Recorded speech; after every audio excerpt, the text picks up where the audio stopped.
Good evening, everyone. I am Tari Thompson, and welcome to the Concord Alumni Chapter Scholarship Workshop. Thank you for taking the time to join us this evening. We have two dynamic panelists that will share information that will help your student and your families navigate the waters of financial aid, additional resources, and programs to help further their education. At this time, we will have our invocation by by Tanger Young. If everyone can just bow. Oh, Heavenly Father, we come to you today asking for your guidance, your wisdom, and support as we begin this program. Help us to engage in meaningful discussion, allow us to get closer as a group, and nurture the bonds of our community. Fill us with your grace, Lord God, as we make decisions that might affect the students and parents and friends of our sorority. And continue to remind us that all that we do here today, all that we accomplish is for the pursuit of truth, for the greater glory of you, and for the service of humanity. We ask these things in your name. Amen.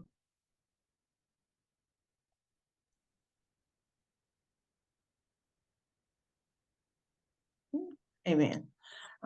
Again, thank you so much for spending the evening with us. At this time, we will hear from our chapter president, Sora Bridget Herring Williams. Great evening, everyone, and welcome to this valuable scholarship information session. Your journey towards educational opportunity began here, and we are so excited to have with us Kayla Anderson, who is one of our GEMS participants, and she was with us for her 4 years of high school and a scholarship recipient and Miss Charlene Jones Middleton presenting with us this evening for the third time. So, ladies, welcome, welcome, welcome. Tonight, they will share insights and guidance to help you navigate the world of scholarships. And finally, thank you to our scholarship committee for providing this opportunity for our guests. And so let's get ready and get excited about embarking on this enlightening journey this evening together. Thank you so very much for being here.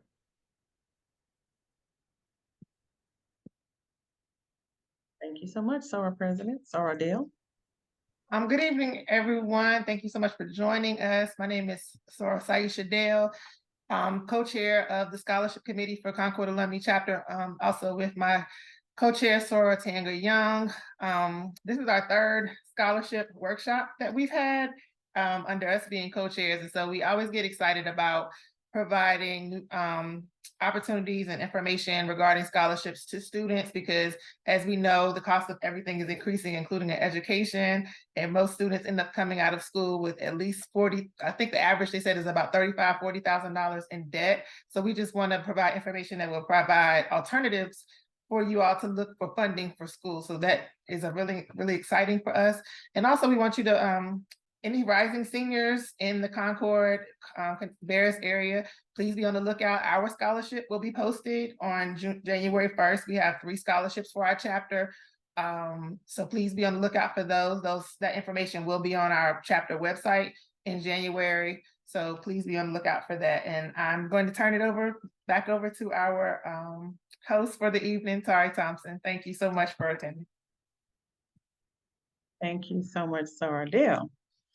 So our first panelist tonight is Miss Kayla Anderson. Kayla is the daughter to Sandy Williams Anderson and Stefan Anderson. She is a resident of Harrisburg, North Carolina. She is a freshman with junior credit hours at North Carolina State University, majoring in criminology with an expected minor in communications, concentrating in law. She graduated this past spring from Cabarrus Kannapolis Early College as an honors student with dual enrollment credits at Rowan Cabarrus Community College. This past spring, she earned a high school diploma with over 72 hours of college credit, as well as an associate's degree in criminology an associate's in science, and a certificate in criminal justice technology while maintaining a 4.7 GPA and serving as a student ambassador at Rowan Community College. Throughout high school, she was a member of a few organizations such as the Delta Gems, Cabarrus Teen Court, Cabarrus Youth Council, Cabarrus County Youth Commission, 4-H, Cabarrus Kannapolis Early College Model United Nations, Wake Forest College Launch Scholar, and a few more. In addition to this, she was a member of the National Society of High School Honor Society, Cabarrus Kannapolis Early College High School Honor Society, Phi Theta Kappa Honor Society, the National Society of Leadership and Success. She was also a Congressional Awards bronze, silver, and gold medalist, and a STEM star recipient in 2022. While being a student who often attended schooling year-round, she was a part of various organizations and earned nearly $500,000 in scholarships. As a student at North Carolina State University, she spends a lot of time at the Multicultural Hall and is a part of the Women in STEM program. Due to various mentorships through Delta Gems, Teen Court, and the College Launch Program, these things have helped her discover herself and her passions. She now aspires to be a juvenile justice defense attorney to help mentor and defend young men and women.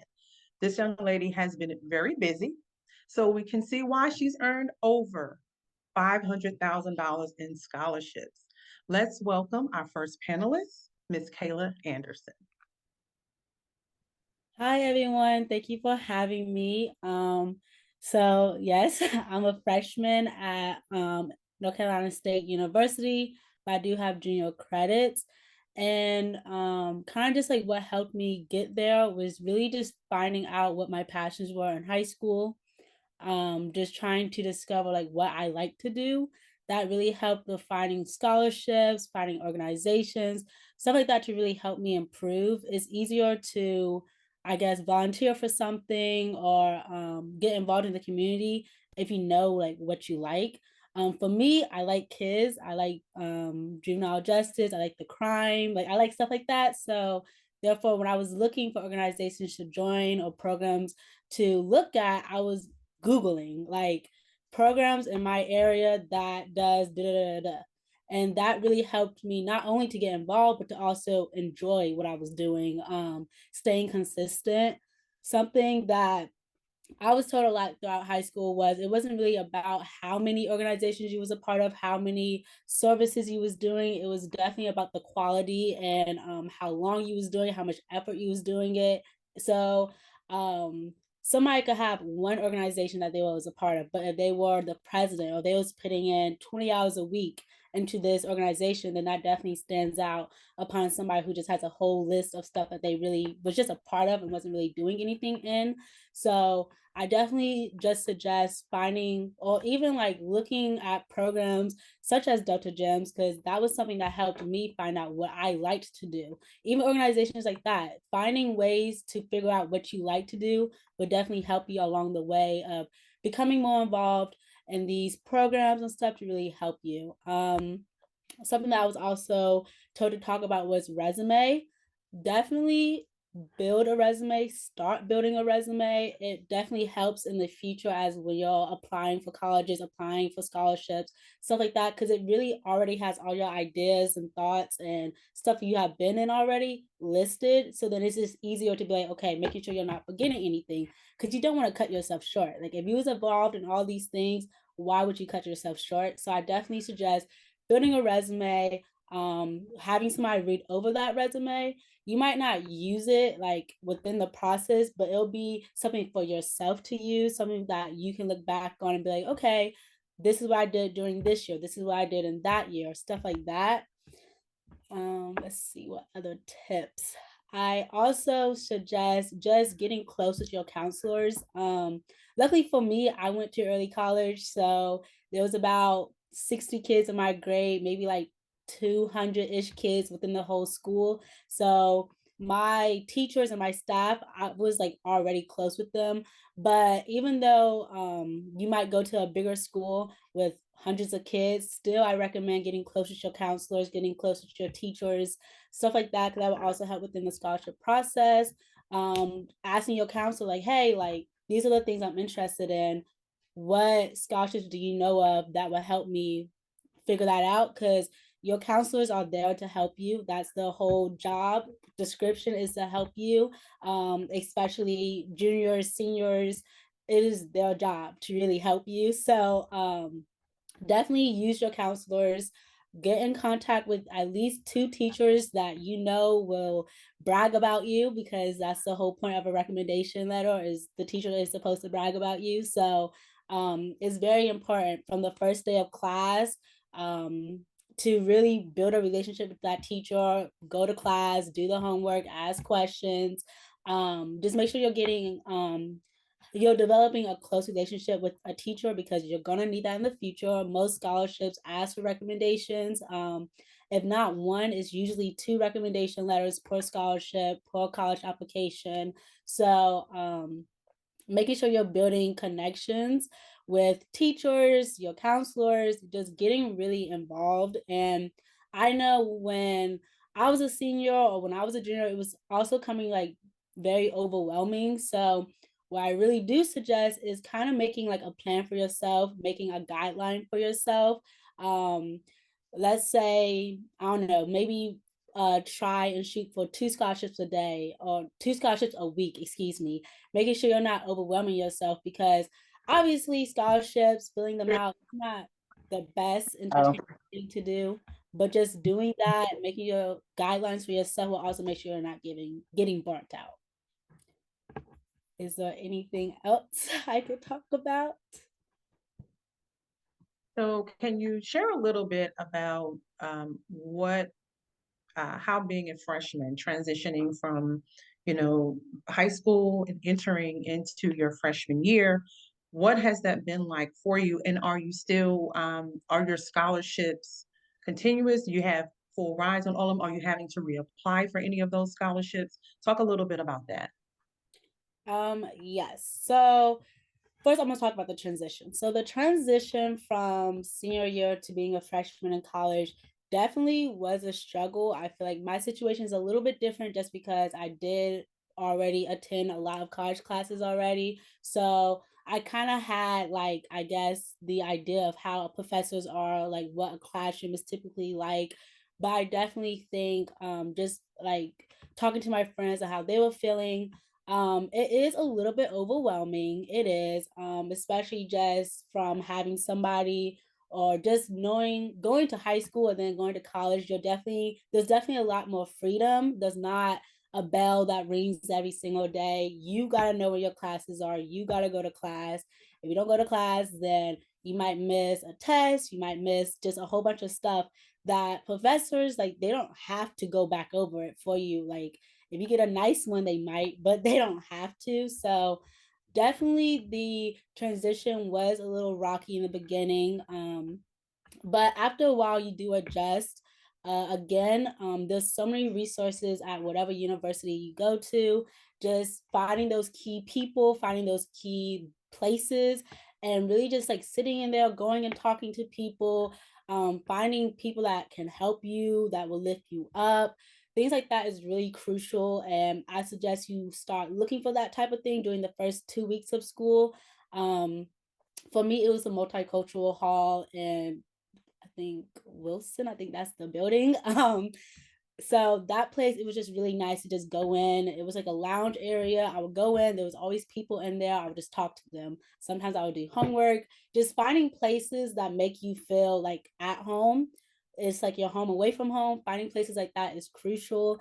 And even if you can't do that, finding people who will lift you up and that you can call and be like, hey, like, today sucked. Like, today was bad. Let's do something. Finding people to talk to, having places to talk to, that would really help with the transition. And as far as the course load or like the homework, the readings and stuff like that, depending on what your degree is, I definitely think you should look into that. You can kind of have a better understanding of what your homework will look like. I'm majoring in criminology, and I actually changed to minoring in sociology. So that's a lot of ologies. So it's a lot of studying, it's a lot of reading, it's a lot of paperwork and stuff like that. And I didn't really know that before coming into it. So that was definitely just an adjustment. But time management is also very important. Getting a calendar or getting a book calendar, finding ways to keep yourself organized is key. That was something that I also struggled with the first couple of weeks of school, and also studying. If you're like me, I didn't have studying like skills until college. So, and there's so many ways to study. So if your studying gets you good, then you keep with that. But finding ways that's helping you study, that's helping you memorize stuff, that is key. So that might take a little time. And I can't lie, I'm still trying to figure out what's the best study habit for myself. But and also knowing that the way you study for math might not be the same way you study for history. So just exploring yourself, that's really what the first year of college is exploring. So just also being okay with just not knowing how to do something, that is perfectly fine. That is going to happen. I guarantee it. So just being okay with not knowing is something that really helped me transition, and it helped me like all semester long. And as far as the scholarship type thing, so it is key to look at the scholarship, make sure you're reading all the fine print and looking at what, because I know for some of my friends, they didn't know that they had to maintain a certain GPA to keep the scholarship. So when it was the end of the semester, they were like, oh, like I didn't know that. And now they're scrambling. So making sure when you're applying for these scholarships, when you receive the scholarship, reading every single key detail. And that is also why it's important to have somebody that you trust as an adult to also bring a magnifying glass and read every single detail of the scholarship to know what is happening. I know for myself, there is some scholarships I have to reapply for, and there is some scholarships that is only for the first year. So just reading the fine print and knowing what is happening before the semester starts is also important. These colleges, they are no joke. They will kick you out if the money isn't paid. So They're not gonna read that fine print for you. So exactly. So it's up to you as a student to make sure, as she's stating, that you understand what it is that you've applied for and what it's going to take to keep it and maintain it. So we do have a question from Darius Taylor. If the moderators, if you could unmute, or if you can ask if you can unmute, please. Thank you. Hi, Okay, Darius. can you all hear me? Yes. All right. So the question that I have for Kayla is essentially because I'm a senior in high school. I already got accepted into universities and everything. But the main question I was going to ask you is, as someone who has like so many scholarships, when you mentioned the fact of like look into scholarships within your area, and I know I got some on video, and I know in the fact of how we both kind of have a similar career path because we both want to be attorneys. You want to do something in juvenile defense. I want to be in corporate. So I was wondering how you found your scholarships in the law area, because for me, I've asked my counselor and it didn't really go over well because I had to switch my counselor. My old one left and she was really gonna get me into like the Black Caucus in South Carolina and everything. But it's more so very hard now because I have to look by myself almost essentially for stuff that I want to be interested in. So as far as the law route, I definitely suggest looking up corporate law offices. That is something that I did a lot, is just looking up law firms and looking at to see if they have any scholarships. Um, I guarantee you that you could probably find a corporate law office that has scholarships. Also, as far as myself, because I liked kids, that I was looking up like future, I don't know, volunteering with kids, scholarships, stuff like that. So corporate, you can look up like business types scholarships and stuff like that. Just looking up stuff that you like. But my first step will be definitely looking up law firms in the area that is corporate and seeing they have any scholarships.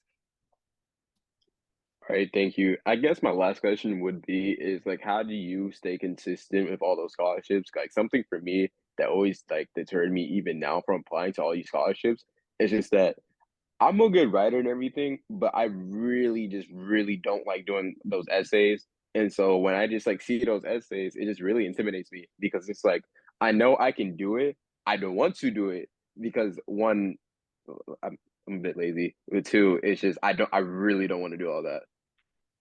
Okay, well, the first step is admitting what the problem is. It is the laziness, and that is why I stated that you need to set boundaries for yourself. I remember when it was time for me to start applying for scholarships, I sat my mom down. I was like, "Hey, like this is it. Like this is my limits. Like this is what I was doing." Because you have to mention, I don't know what your schedule was looking like, but I know when I was a senior, I was still heavily involved with all those extracurriculars that was stated. I was still having a job. Like I was busy my senior year. So it was really just making sure you have guidelines. It was almost as if it was like an assignment that was due. Like I told myself Sunday at 11:59, I have to have 2 scholarships done. And if it isn't done, like I will be hard on myself. So just making sure you're setting boundaries for yourself. I'm not saying to fill out a scholarship a day, like that's crazy, but definitely just setting boundaries for yourself, whatever you feel comfortable with, and also making sure that you're telling the people, the adults in your life, like, hey, I need you to remind me almost like, have you done your scholarships for the week? Stuff like that. It will really help you just hold yourself accountable.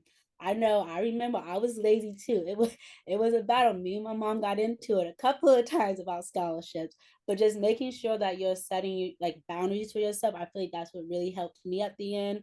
That was probably the most effective thing I could have done for myself, was just setting boundaries, making sure I wasn't getting burnt out because on top of laziness, another obstacle that you might come in contact with is just feeling tired, feeling like you don't want to do it anymore. So, setting boundaries for yourself is probably the best advice I can give you. And as far as writing essays, what I do suggest is writing essays into a Google Doc. So then when you're writing another essay, you kind of have something to look at. I'm not saying to copy and paste every single essay, but I'm saying to have an essay that's already written, because most of the questions for all the scholarships, they're almost all the same. It's always like, tell me about yourself. What is a strength? What is a weakness? Stuff like that. So if you already have an essay written out, having an essay written out is basically just giving you like a guideline to write again. And what I also suggest is having that resume. Having that resume next to you will help you write your essays, because again, it's a format for yourself. You're basically giving yourself an outline to an essay, because everything that you have in your resume should somehow somewhere get put into those essays. Thank you so much. Does that conclude your question, Darius? Yeah, that's all the questions I had. Thank you. Thank you. Great tips. And also consider an accountability partner. Maybe if it's not your parents, maybe it is one of your peers or another student, and you all have the same goals and the same, aspirations. Maybe having an accountability partner with someone of your peer that can also give you that push and that nudge, and you all can do it together. So are there any other questions for Kayla? We also will have some questions at the very end if you want to wait and ask your questions then. If not, if you have some questions now, she's available.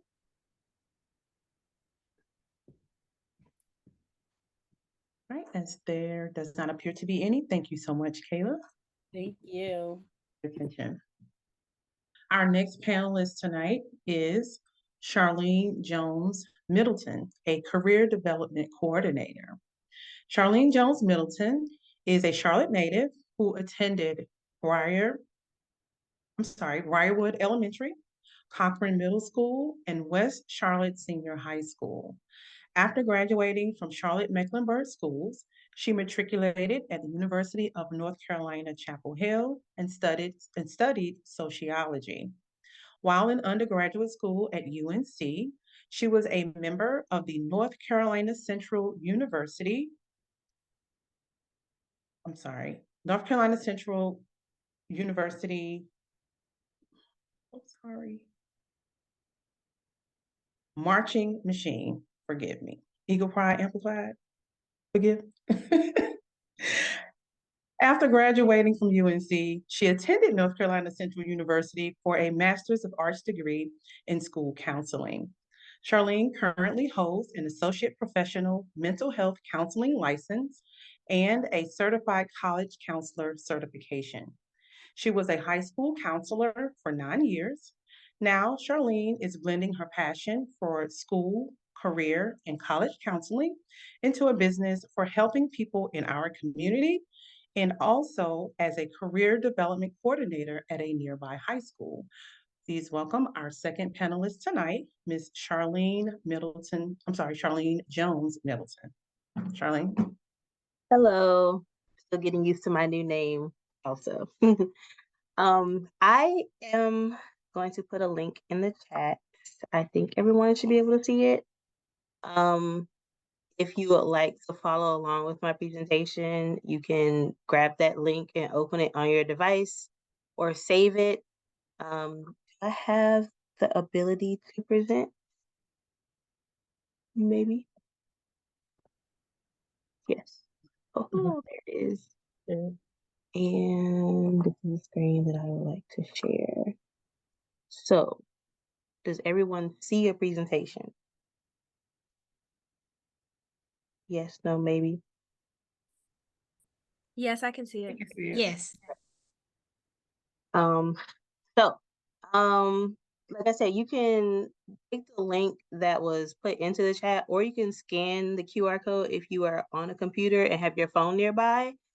This is just because in this presentation, I have links in here that anyone can refer to later to be able to go to different resources and websites that I have put in here. I'm gonna go through the presentation. I might not necessarily read everything on every slide, but I do want you to have access to the link. So it's there now, it's in the chat, and I will probably come back to it in a little bit. But you hear this a lot of times when you're a senior. I might be preaching to the crowd, I don't know, but basically financial aid is what you have to help you pay for college. There are many different organizations that give scholarships. I encourage students to complete at least 1 or 2 scholarship applications. I say at least per month. I know sometimes students in high schools, especially in your senior year, you have a lot going on. Kayla did very well. She said she was doing 1 to 2 a week. That's wonderful. A quote that I now, or something that I say to students now is, spending your time doing 100 scholarship applications is going to be a lot more, you're going to probably have a lot better of a return on that time investment than filling out 100 college applications. You can only go to one school. You should maybe by your senior year have your top 5 to 7 schools or so that you know you really would go to if you applied and got admitted. So you spend a lot more time wisely filling out scholarship applications. I know on social media, you'll see, pictures of people say, oh, so-and-so got into 100 schools. Well, that's great, but so-and-so can only go to one school. So all those other 99 applications, yeah, they might have got scholarship money to those schools, but they're not going to use it to actually go to the school that they attended. So that merit aid goes away anyway. So I like to tell students to consider applying to more scholarship applications than college applications, because that can help give you a better return on your investment in time. Let's see. Definitely all families should complete the FAFSA. I know parents at times feel like they don't want the government in their business. They don't want people to know their information. Unfortunately, the government already knows because you more than likely had to fill out your taxes. The IRS knows what's going on. They're not going to spring anything new on you for tax season because you completed the FAFSA generally. But I can't say, nothing has ever happened because I've never heard any stories, but there is a data retrieval tool on the FAFSA website, and that is the easiest way to complete the free application for federal student aid, which is the FAFSA. Every student should fill it out. Every parent should fill it out. You're leaving money on the table if you don't. Even if you feel like you make all the money in the world, the government's not going to give you anything. There are also some colleges that will not necessarily consider a student for merit aid or institutional aid because they don't have that form completed. Because the colleges do have to report to the government what they're giving out to students, even if it comes from the endowments that they have or the merit aid pot that they have. They still have to report that to the government. And some schools like to have that FAFSA information to just easily be able to be the go-between between your child and the government and what has to be done as far as their reporting is concerned. There are some schools that require what's called a CSS profile. Not every school requires this, but if your school specifically does require this, you will have to do some additional reporting. I don't necessarily think it connects to the IRS website the way that FAFSA does, but it does take into account a lot of special circumstances that families and parents and students have. And most schools that require that, it helps as far as if you think that the federal government didn't necessarily give you what you were hoping for your expected family contribution, the CSS profile can probably help a little bit more with covering some costs or helping the school understand what your special circumstances are. I will say that the FAFSA is not open yet. In the past, it has been open at this time. It's going to be something new. We're all going to be on a learning curve together on when it comes out. So some of this information for the FAFSA may stand for the next year. Some of it may be different. Please, please, please connect to your child's high school, because I guarantee that when the FAFSA opens, there will be a lot of FAFSA workshops to help parents and students understand what has to be done in order to complete it and go through the new changes that have been made with the document. Let's see. Sorry, I'm looking at the presentation on another screen, so I make sure I cover all of my notes. So you know that there are different types of financial aid. Again, you have scholarships, merit aid, and student loans. Scholarships are going to be what you have to apply for, generally, whether it's through the college itself or through outside organizations. A lot of schools do automatically consider students for some money. They may call it scholarship or they may call it merit aid. Generally, merit aid is going to be based on your transcript, your resume, your application that you submit, your essays. So a lot of times the student is not going to be able to say what their merit aid should be or can be. The school is going to determine that on their own. And of course, you have student loans, which is a part of a financial aid package, but we are trying to limit how much you have to take out in student loans, if you have to at all. That's not necessarily what we would like, but it is technically a part of your financial aid package according to the college. So, like I said, the FAFSA is changing. It has not opened yet. It's supposed to open on December 31st.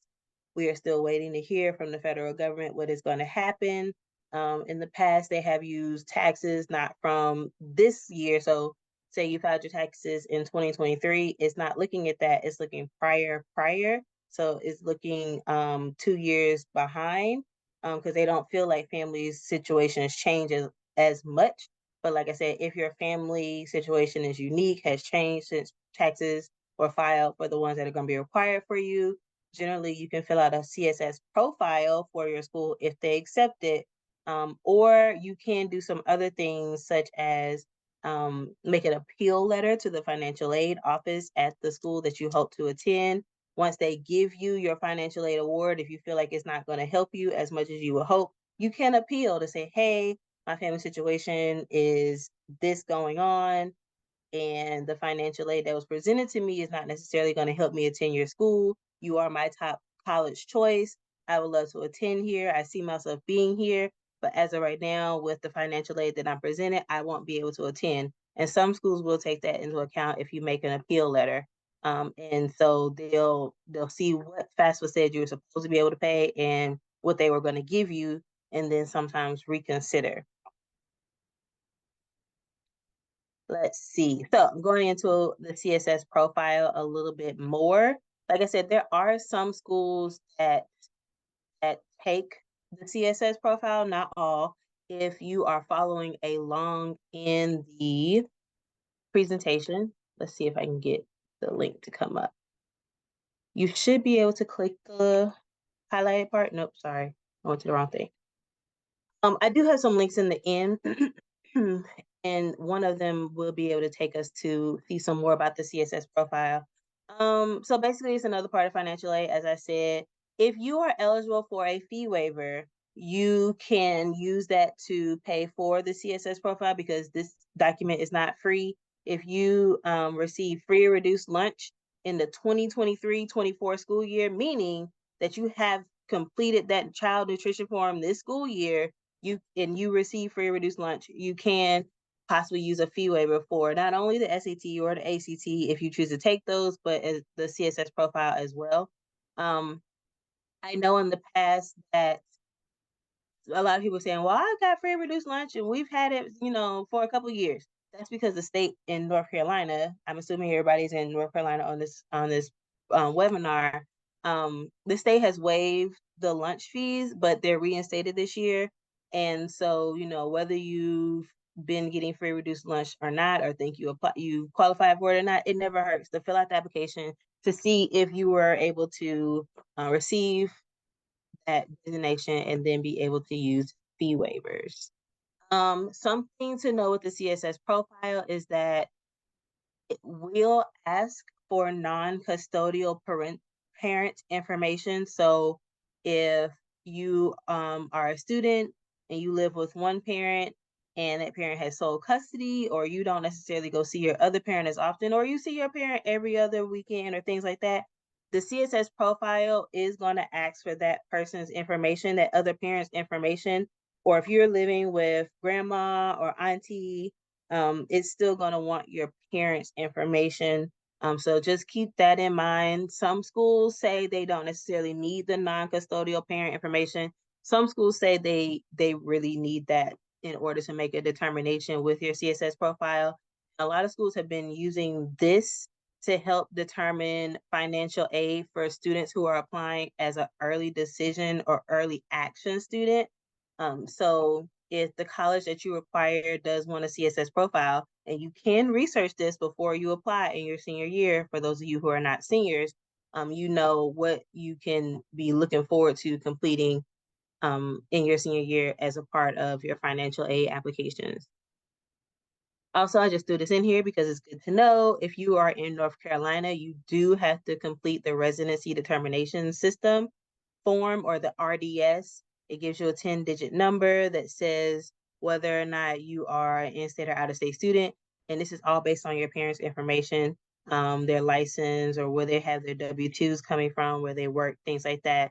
You do have to complete that. And if you do not necessarily submit that 10-digit RDS code, schools will consider you an out-of-state student. And we all know that out-of-state tuition is a lot more expensive than state tuition. So if you can, or not if you can, everyone should complete the RDS. You're going to use the same information to log in as you do with your cfnc.org account. And students and parents, when you are going through this, please make sure you are reading what it's asking you. Students, you are not an independent student if you live at home with your parents. You are not going to be an independent student. That's a common mistake that students put there are independent, and really you're not, because that means that the government expecting you as a student yourself to provide your own financial information. And even if you have a part-time job, that's not necessarily what they're going to be using to help determine whether you can or cannot pay for college. Make sure you don't skip questions, and just make sure you are reading accurately. And if you have any questions about anything, stop, call the number, the 1-800 number, and ask for help and ask for support so that you make sure you fill out this document correctly. All right, so generally, after you complete the FAFSA, you will get what's called a SAR, or student aid report, and they have in the past called the number on that report the EFC, or the expected family contribution. I believe that terminology is changing, but generally you are filling out the FAFSA to say, hey, this is how much my family has as far as assets, the income, how many people are going to be in college, how many people are in the household. That information is being taken into account so that the government can determine how much your family should be able to contribute to a college education per child per year. And then a school, when you put that school's code on the FAFSA form, the school gets your information. And when they give you an acceptance, they also should be giving you what's called a financial aid award letter. And you have until May 1st to decide what school you're going to attend based on the financial aid award letter that the school has sent you to say how much money they are going to be able to give you as far as scholarships, merit aid, and student loans are on that financial aid award letter. But also you're going to then take that letter and compare it with your scholarship awards, any grant money you have, and then also parental conversations about what parents are able to afford in the long run. If it comes down to parents having to be able to pick up the last little bit of a bill, you take all that information into account to help you make a decision of what school you're going to attend. I said a conversation has to be had with students and parents. A lot of times, students and parents are not talking to each other about college expectations, and how much college costs. There have been times when students get admitted to a college and they apply early action or early decision, and this is this child's number one dream school, and they got accepted. And that's great. And the school says, okay, you can come, but our tuition is $30,000 a year. We'll give you $10,000. The federal government says you might have an EFC of 0, which means your family can't necessarily contribute anything to your college education. But we're giving you $10,000. That sounds great. But then you have to think about, what is that other $20,000 coming from? That's probably going to be a student loan. And if your parents can't help you cover that other $20,000, that school that's that nice, bright, shiny new school that you just got admitted to might not necessarily be the best for you financially. There may be another school that you apply to that's great. It has your major, and their cost for tuition, room and board, everything is $15,000. And they might say, we're also giving you a $10,000 scholarship. You might want to consider, and that means you only have $5,000 left to cover for that school B that you got accepted to that has everything you need. It's just not, your number one, like school A, and that school A wants $20,000. So there has to be a conversation had with students and parents about what is reasonable and what do you expect to be able to work with as far as one another in the school when it comes to your financial aid award that you are getting from the college that you will be attending. And so now you think about, well, a lot of schools say we're in-state tuition, it's only $7,000. Actually, in North Carolina, a lot of colleges that are public colleges and universities, tuition is about $7,000 or less. There are some schools that are less, some schools that are more, but generally for a lot of the public schools in North Carolina, your tuition is not that $30,000, $40,000, $20,000 price tag. That's the direct cost that you have paid. So tuition and fees and room and board, that's your fixed cost. It has to be paid. There are also indirect costs that are calculated into the cost of college, but it's not necessarily a fixed amount. So like people include book expenses, travel expenses, your car, your gas, your mileage, maintenance on the car, personal expenses. How much is it going to take for you to, colleges guesstimate how much will it take for you to furnish a dorm room? Things like that are indirect costs. Your book cost is going to change from semester to semester, whether you rent books, get them online, buy them used, things like that. It's not the same, but that tuition and fee amount is a fixed amount, and it's going to be generally the same each year, especially most schools are saying they're doing fixed tuitions where when you come in, that price is the same from your freshman to senior year. It's not going to change for you. Room and board is another thing to consider. It's generally a fixed amount, but the nicer, shiny, bright new dorms are going to cost a little bit more than the dorms your parents stayed in that are great. But I might not have the bathroom in your room. You might have to go to the bathroom on the hallway, or it might be a cinder block wall instead of the what are these called? Sheet rock. she, it's going to be a cinder block wall. It might be a little cold. You might have to bring a heater in. You might have air conditioning. But, I also say with struggle comes character. Those nice, bright, shiny new dorms with the washing machines inside and the bathrooms right in your room and all of that, it's going to cost more than that older high-rise dorm. That's still a great experience. So you want to consider that also when it comes to fees and how much you have to pay the amount to stay on campus, the things to consider. So you're saying, well, I don't know. I have all these schools that I'm thinking about. How am I supposed to know how much it might cost for me to go there? How are we going to have these conversations with my child? Or how am I going to have these conversations with my parents about how much things cost? Well, every college in the United States has what's called a net price calculator. I do have a link to it later in the presentation, but you can go on the net price calculator and you can put in estimated numbers about things. Parents, you don't necessarily have to tell children exactly how much you make. You can give a range. A lot of these that you fill out are range numbers. Let me see. This one that you're seeing here is an image from the UNC Charlotte net price calculator for a family of 4 with a two income range of 90,000 to 99,999 income level. They're going to have one child in college. Of course, it's going to be in-state, and that child is going to stay on campus. However, this, I believe, is from the 15-16 year. Sometimes the net price calculators are updated. Sometimes they are not. But it can still give you just, a little glimpse into what it might look like as far as the cost of college. So let's say if you're looking at this, you will see at the top, it says that the estimated tuition and fees, that's a fixed fee. The tuition for this school is $6,532. You're going to stay in a dorm that costs $10,900. And so this costs and other estimated expenses, you can count that in, but to me are the indirect costs that I was talking about. You're really trying to get to this cover the 6,500 and the 10,900 because you have to pay your tuition and you do need a place to stay.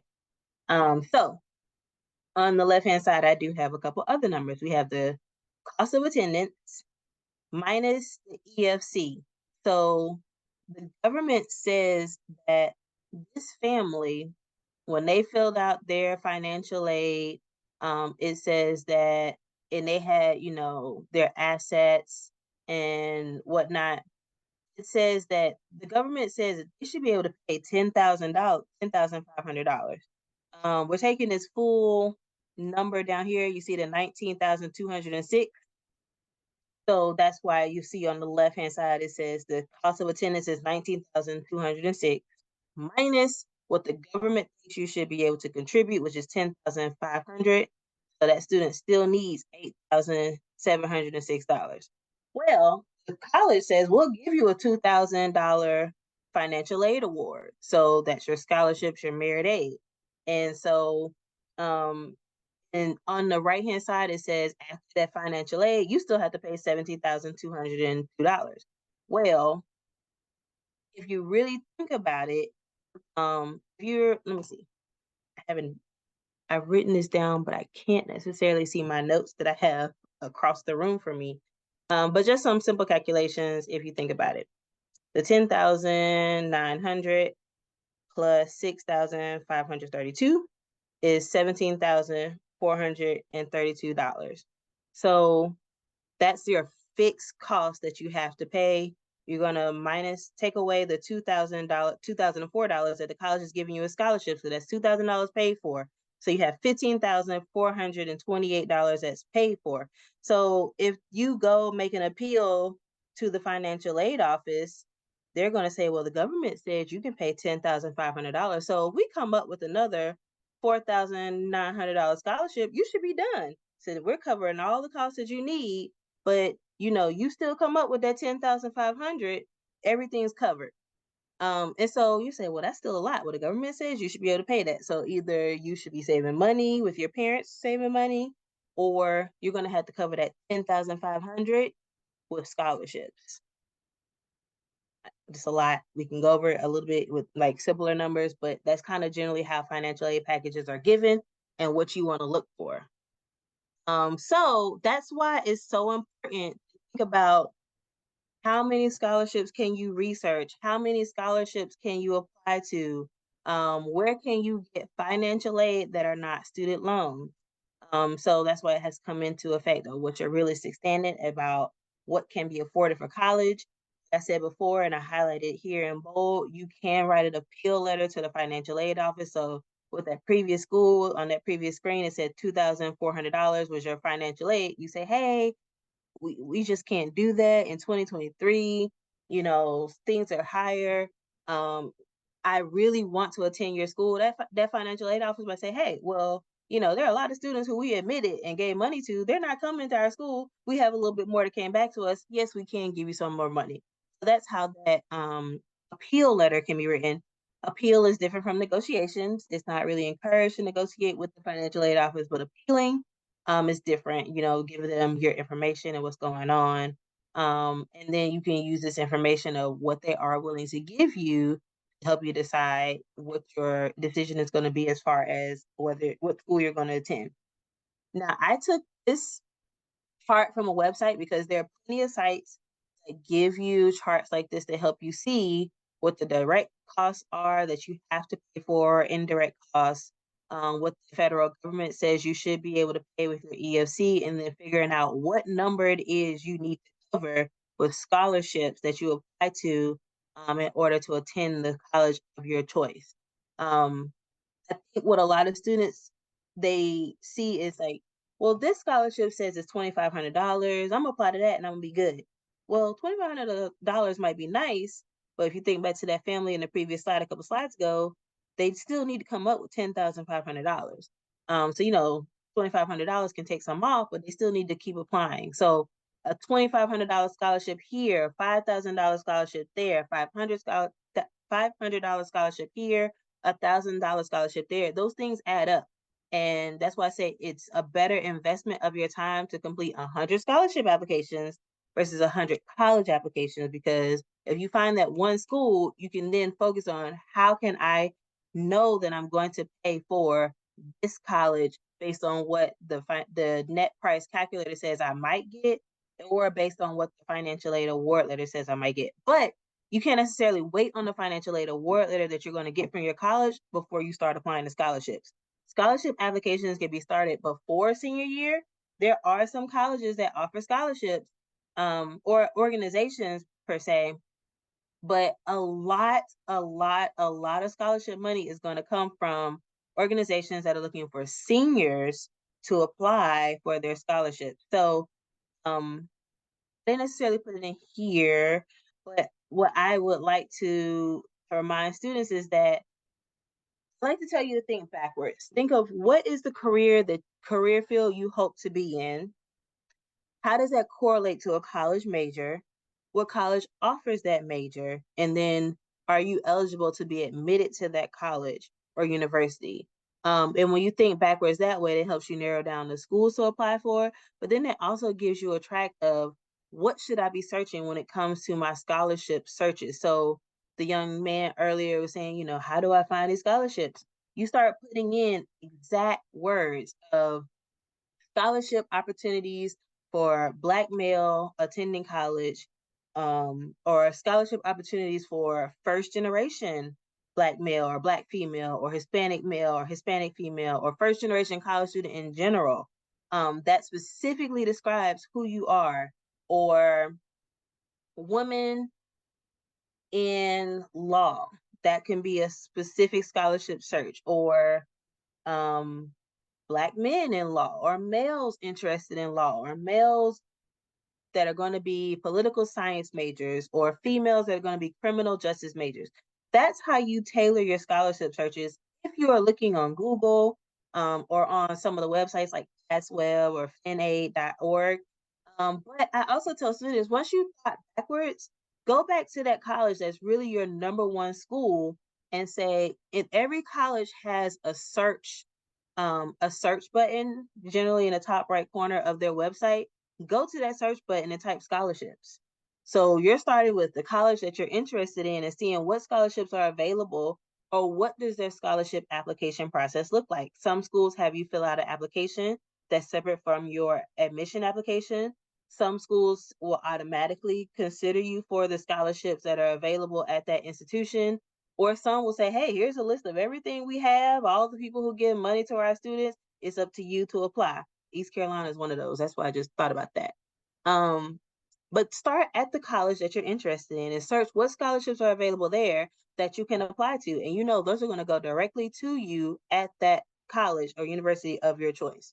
Then think a little bit locally, like what's available at your school, what's available in the organizations and things that you are a part of, your church, your parents' place of employment, the churches in your area. I say church because we're in the South. A lot of churches offer scholarships. Some of them do require that you be members, some may not. There are a lot of other organizations that are giving out scholarships, such as the YMCA, the fraternities and sororities in the area. There are other social and civic organizations as well that give out scholarships. I'm a part of National Council of Negro Women, NCNW. They have scholarships. So you can just search in your area what organizations are around, what social and civic organizations are here. Do they offer scholarships? And so Kayla has said in the past, keep a Google Doc. I tell students to have a folder. In that folder, have your essay documents. You can also create a spreadsheet to, even if on one day while you're sitting on your phone, you know, looking at TV, your phone's in your hand, you call it a relaxed day. That relaxed day can say you're on your phone searching scholarship links, and save those links in your spreadsheet. So that's how you can start to find things, and then maybe put a due date next to it. So you say, okay, you know, today's Friday. I don't really want to do a lot. I'm just going to search on my phone. Sunday, I might actually go to the link on my device, my computer. I like computers. I'm old school. I don't like looking at things on my phone. As far as applications and information, I'm gonna go to that scholarship website on my device, and you know, see what the application requirements are and work on the application that way. And so if you're building yourself a calendar, it can help you as far as keeping up with the due dates, keeping up with when things are opening, when things are closing, what organizations are probably going to offer scholarships that you know are tailored to you. And so that's just a good way to kind of organize yourself when it comes to completing scholarships. Some other things that I wanted to build on that Kayla was talking about was making sure you're building a resume. If you have access to Naviance and through your school system, you can build a resume that way in that platform. You want to build your study habits. And so building study habits correlates to, once you get to college, keeping that same calendar and task list. Like each day you have specific things going on. But in Naviance, there's also, or outside of Naviance, there are also things called learning assessments to help you learn how you learn. Are you a listener? Are you a person that needs to read your information? Do you need to fidget while you're learning? Or do you need to be, you know, in a bright traditional setting at a desk, things like that? Like I was saying, also explore on the college that you're very interested in, explore those departments that you're possibly going to be in as far as your major department. So the criminal justice department, or the sociology department, or the biology department, or the STEM fields at this college university. You know, they're all different types of scholarships. There's no one way to search them. You just have to come up with different ways to describe who you are, who you want to be, and see who offers a scholarship that tailors to those points of you. Keep in touch with those organizations. For instance, I'm an active alum of West Charlotte. Every year we give a scholarship to some students, not just one, multiple students. And if they keep in touch with the alumni board, they get scholarships until they finish school. We've helped people all the way through med school. So keep in touch with those organizations that do give you scholarships. You never know if that contact can turn into more money to support you through your educational career, or even, you know, just networking. So internships and things like that may come from it as well. Someone was saying, you know, the counselor changes year to year. That is common, but every year, every high school has a senior assembly. They're not talking to you one-on-one in the office, but they are giving you general information about what they want you to do. There's generally a 9th grade assembly, 10th, 11th, and 12th grade assembly. You have to make sure you're listening to announcements, reading your school email every day, and, tapping into what's available to you as a student, because I guarantee you they're going to tell you what their process is for giving you scholarship information, whether they want you to come to the counseling office to find that application or go to a specific counselor website, or if they're going to send it to you via email. You have to know what is your school's method for getting information to seniors about scholarships. Generally, it's going to go to seniors. Like I said, there are scholarships that are available to students before their senior year. Just like I'm talking to the seniors about researching specific terms when you're searching for scholarships, that same thing is going to apply to the 11th, the 10th, the 9th graders, and so on. There are scholarships for people in middle school. You just got to apply to it, but then also read that language to know, does this limit you to a specific school? Do you have to keep a certain GPA? Do you have to go to a specific school? Do you have to be in a specific demographic or plan to study specific things? So that's what it comes to reading that fine print. Yeah, I covered all my other points that I want to talk about. So I hope I wasn't too long-winded. I did give y'all a lot of information from a lot of different things. But like I said, in that presentation, there are links to things in the notes. Feel free to go to that presentation, save it, click on the link, just explore what a lot of the different resources are that are available to you, so that you don't lose steam, can apply to as many scholarships as possible. Thank you. Thank you so much. A lot of great information that was shared. If you all have any questions at this time, we do have a couple of minutes to answer some questions, or if you have a question that you want to put in the chat, we can answer your questions that way as well. So we'll take this time to entertain any questions that you may have. Don't see any at the moment. Do we have anyone with a hand raised? I can't see. I just want to give an update on concerning the FAFSA. Thank you, Ms. Middleton. Just give you an update about FAFSA. The FAFSA application will be available as of December 31st. However, because of the changes with the Department of Education, the FAFSA application, you probably would not hear from that school of your choice until it might be late February or March, because they are making a lot of changes to the system. So the colleges and university would not have access to your information until late January or February. So just give you a heads up that you might not receive an award letter until late February or March. That's what most of the schools are anticipating, getting that information out. At this time, it's very important that you go ahead and have a FAFSA ID, your parents, the student, parent, or whoever you're going to use on the application. You go ahead and have your FAFSA ID and password ready. So this is for all new student and returning student. As for FAFSA open up on December 31st, unless something changed this week, that's the anticipation date. Thank you so much, Sora Young. Very good information to know. Again, if there are any questions, I'll ask a brief question. What about that student who may have already graduated and now graduated college, undergrad, and they're seeking to go to graduate school? Are there any financial aid resources available for someone who may want to attend graduate school? It's often myth that you get no money for attending graduate school. You have to pay for graduate school straight out of your pocket. Are there any resources or financial assistance that someone that wants to attend graduate school can apply for? Yes. It's going to be the same type of advice that I gave for high schoolers. You're going to have to look specifically at the schools and the programs that you're interested in. I have ran across some sites. I keep random websites, like I keep things in my office, but there are different financial aid sites like the fastweb.gov and bigfuture.org, I believe, is another big one, as well as CFNC. where you can do graduate level searches for scholarships, but it's going to be some of the same thing. You have to look and, say who is willing to pay for my master's degree, or who's willing to pay for a PhD in, environmental science. And another thing to keep in mind, a lot of colleges in states and areas that you might not want to go to, like I've heard of a lot of people getting scholarships to go to college in Iowa or Minnesota, and they're getting their master's degree or their PhD or law school paid for.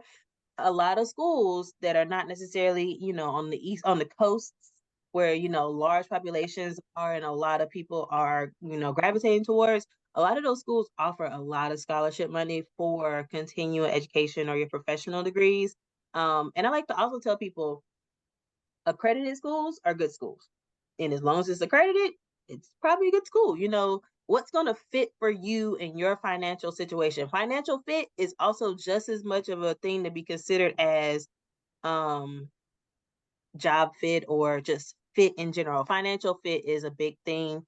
I was talking to an old coworker about a month ago, and they were telling me that their child went to Wisconsin to go get their PhD, and they moved the entire family up there, and they're getting their PhD paid for, and they're getting a stipend.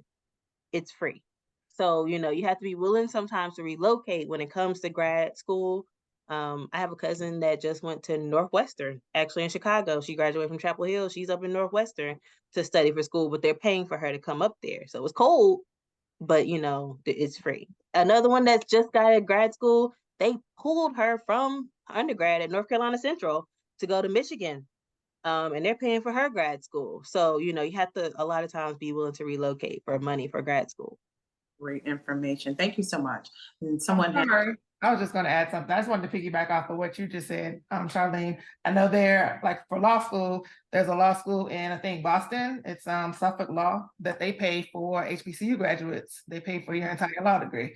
But I mean, it's in Boston, so some people don't want to go to Boston, but for a free legal education, which is a lot. that's where that financial fit becomes very important. And Right. the end result is the same. You'll obtain that degree. So someone has mentioned in the chat is to also make sure that your parents are asking for an itemized list of fees. Some things may not apply to your child. So that is also very, very good information. If there are no additional questions, that does One more thing, Sarah Thompson, also talking about grad school. Grad Mhm. school, just let them know that grad students does not receive Pell Grant. So the only thing that offer to grad student would just be loans. So it'd be best if you can look for scholarship and fellowships, because you do not receive any type of Pell Grant for graduate school. Good information. Thank you all so much. So again, we would like to thank you for attending our workshop this evening. Thank you to our scholarship committee for providing this resource and this space. And we hope that you all have received a lot of good information. We do have Ms. Jones and Ms. Anderson. Thank you so much for being a part of our panel tonight. And if you all have any additional questions or information, we'll be happy to get them the information that you may need. And if you all could put your information in the chat, Kayla and Charlene, if you don't mind sharing.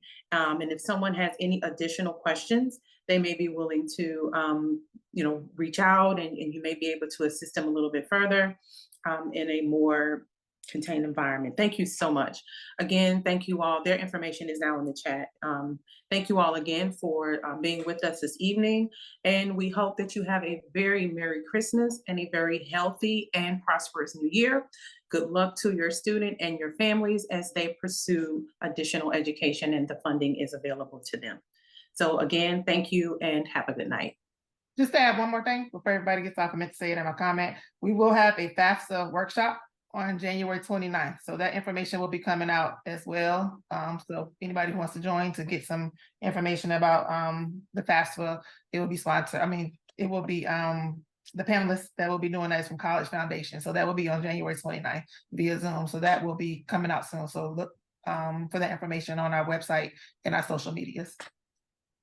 Thank you so much, January 29th, and also be on the lookout for the Concord alumni scholarship information that will be provided in January as well. All right, again, thank you all and good night.